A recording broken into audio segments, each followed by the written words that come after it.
Assalamualaikum warahmatullahi wabarakatuh.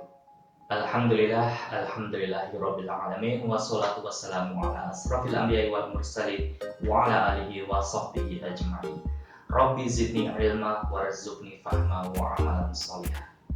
Apa kabar anak-anak Bapak kelas 9? Semoga senantiasa diberikan keberkahan dan kesehatan oleh Allah Subhanahu wa taala. Sehat-sehat semua ya, Nak ya? Oke.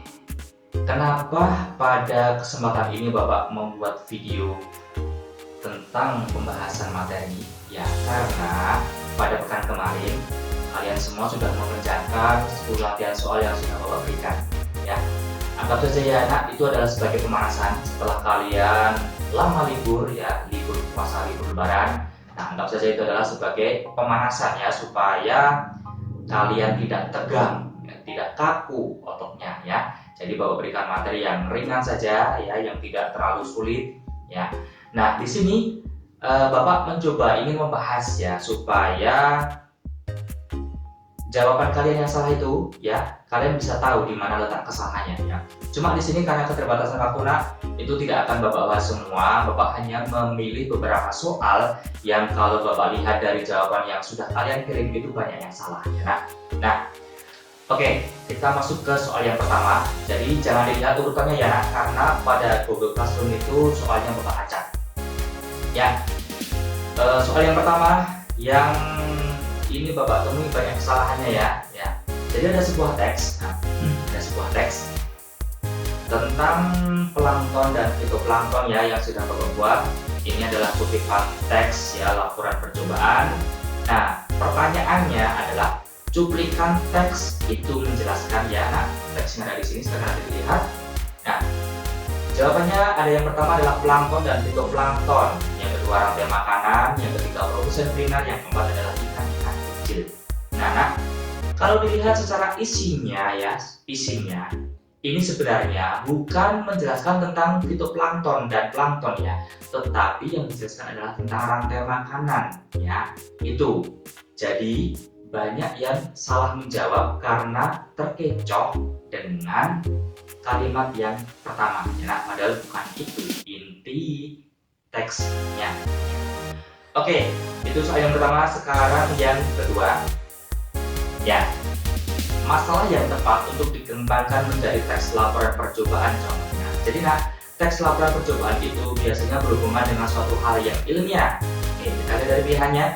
Akibat hujan lebat di daerah pedesaan. Nah, ini mungkin kurang tepat ya kalau digunakan sebagai teks laporan percobaan, karena masa mau melakukan percobaan tentang hujan lebat. Oke, lalu yang ketiga, faktor-faktor pendukung kelancaran berlalu lintas. Nah, ini mungkin lebih tepatnya kepada pengamatan ya, bukan laporan percobaan. Tugas-tugas ketua OSIS pada kegiatan upacara 17 Agustus. Nah, ini Bapak rasa ini bukan merupakan suatu hal yang ilmiah. Jadi ada satu jawaban yang cuma ilmiah ya Nak, yaitu pengaruh cahaya matahari terhadap pertumbuhan kecambah ya. Karena ini memang berhubungan dengan biologi dan IPA ya. Nah, itu biasanya memang laporan percobaan itu lebih mengarah kepada di situ. Baik, untuk soal yang selanjutnya pembahasannya adalah agak cepat ya Nak, karena memang kita terbatas oleh waktu.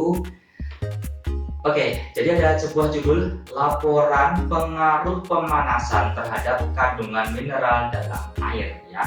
Ini masih ditulis dengan menggunakan huruf kecil semua. Nah, dalam penulisan judul laporan percobaan itu harus memperhatikan ejaan yang benar. Jadi penulisannya harus benar. Nah, ada beberapa pilihan di sini yang kelihatannya hampir mirip, tetapi sebenarnya ketiganya adalah salah. Ya. Hanya ada satu jawaban yang betul, yaitu pengaruh P besar, pemanasan P besar terhadap T-nya kecil, karena terhadap itu adalah sebuah konjungsi ya, atau kata hubung. Kandungan otomatis besar ya, K-nya besar, mineral M-nya besar. Nah, ini dalam ya. Dalam ini sama tingkatannya seperti terhadap, yaitu berupa konjungsi. Nah, di sini adalah sebuah konjungsi atau keterangan ya, keterangan, lebih kepada keterangan. Air ini adalah subjeknya. Jelas air hanya harus ditulis besar ya. Jadi jawabannya yang betul adalah itu ya, pengaruh P besar, pemanasan P besar terhadap T kecil, kandungan K besar, mineral M besar, dalam D-nya kecil, air ini yang Bapak lihat banyak salahnya ya, anak-anak masih kurang tepat dalam menjawab. Oke, sekarang ada sebuah teks lagi ya, kutipan teks. Pencemaran air banyak sekali kita lihat terutama di kota-kota besar. Air merupakan hal yang penting bagi kehidupan. Air banyak sekali diperlukan untuk berbagai aktivitas kehidupan manusia. Air yang terdapat di alam tidak ada yang betul-betul murni. Selalu ada saja zat-zat yang tercampur di dalamnya. Persoalan yang dibahas dalam cuplikan itu adalah jadi kita mencari inti pokok permasalahannya apa ya dari kutipan teks yang sudah Bapak tuliskan tersebut.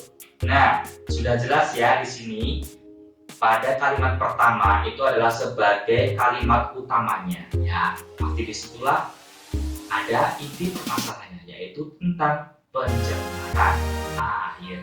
Itu ya. Oke, sekarang kita masuk ke soal yang selanjutnya. Ini juga banyak yang salah Bapak lihat ya.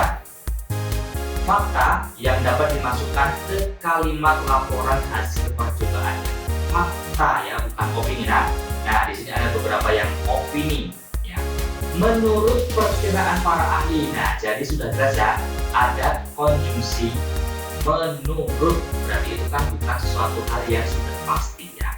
Oke, itu salah ya. Mudah-mudahan tidak ada binatang berbahaya di tempat ini. Nah, ini bukan fakta ya, ini adalah sebuah pengharapan ya. Jelas itu salah. Binatang melata pada umumnya, sudah jelas ya, kata pada umumnya seharusnya itu pasti adalah sebuah opini ya, atau pendapat.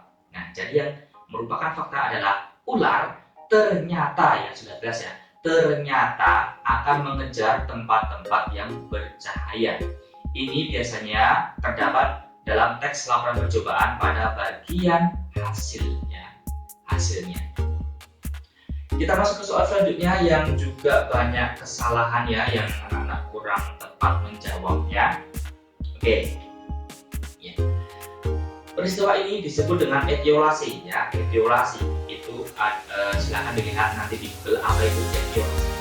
Dampak tanaman akibat etiolasi adalah tanaman tidak dapat melakukan proses fotosintesis. Padahal proses fotosintesis bertujuan menghasilkan karbohidrat yang berperan penting dalam pembentukan klorofil atau zat hijau daun. Ya, cuplikan itu menyajikan teori tentang, nah ini ya sudah jelas ya, sama ya. Jadi ini sudah ada di kalimat yang kedua ya. Peristiwa ini disebut dengan etiolasi ya. Intinya kutipan teks ini membahas tentang etiolasi. Jadi carilah pilihan jawaban yang mengandung kata etiolasi ya. Cuma ada satu, yaitu akibat etiolasi ya. Itulah jawabannya. Oke, lalu ini banyak yang terkisah juga ya. Setiap hari tentunya kita makan nasi karena inilah makanan pokok rakyat Indonesia. Nasi bisa menjadi bahan olahan untuk membuat berbagai makanan lezat seperti nasi goreng, nasi kuning, nasi uduk, dan lainnya. Hati-hati, teks seperti ini memang sering membuat kita terkecoh ya dalam memilih jawabannya. Nah, pada kalimat terakhir ya disebutkan berbagai jenis makanan olahan dari nasi ya, ada nasi goreng, nasi kuning, nasi uduk ya, dan sebagainya. Dan belum disebutkan contohnya, contohnya juga dari nasi ya. Ini jadi ada yang menjawab tentang macam-macam nasi ya, bukan sebenarnya bukan itu ya. Permasalahannya sebagai latar belakangnya itu bukan itu ya, tetapi latar belakangnya di sini adalah tentang pengolahan nasi ya. Jadi rupanya nasi ini bisa diolah menjadi berbagai makanan lezat ya. Oke, jadi itu jawabannya. Kalau cara makan nasi sudah pasti salah ya, karena cara makan nasi ini sudah umum ya, tidak perlu dijelaskan lagi bagaimana caranya memakan nasi ya. Itu membuat nasi uduk sudah pasti salah, karena di sini bukan tentang cara olah-olah membuat nasi. Mungkin itu saja ya yang bisa Bapak bahas. Nanti silahkan dilihat lagi videonya ya, karena Bapak harapkan dengan adanya pembuatan video ini kalian bisa membuka suatu saat ya di channel yang sudah Bapak buat atau link yang sudah Bapak buat di Classroom. Bisa kalian buka, bisa kalian pelajari lagi, lalu materinya bisa disinkronkan dengan buku yang sudah dibagikan. Semoga bermanfaat. Mungkin itu dari Bapak ya yang bisa Bapak sampaikan. Kemudian ada satu tugas yang ingin Bapak berikan. Nanti silahkan ditulis ya jawabanmu di Google Classroom. Oke, silahkan ditulis. Jadi beberapa hari kemarin ya, kita kehilangan salah seorang sastrawan yang itu sangat berpengaruh dalam dunia sastra di Indonesia, yaitu almarhum Sapardi Djoko Damono ya, Sapardi Djoko Damono. Nah, Bapak minta silahkan nanti kalian cari biografi dari beliau ya, karya-karya apa saja yang pernah dibuat, lalu prestasi apa saja yang pernah diraih ya. Silahkan dicari, bisa searching di Google dan sebagainya, silahkan dicari pokoknya nak ya, silahkan dicari, lalu tuliskan ya sesuai dengan bahasamu sendiri. Ingat, jangan opas ya, Bapak itu kamu buat sesuai dengan bahasamu sendiri, lalu kamu tuliskan di kolom komentar. Nanti kalau ada jawabannya yang sama berarti itu adalah kopas ya, tidak boleh ya, harus kamu buat sendiri sesuai dengan bahasamu masing-masing. Cukup sekian dari Bapak, semoga bermanfaat. Billahi taufiq wal hidayah. Wassalamualaikum warahmatullahi wabarakatuh. Tetap semangat belajar daring.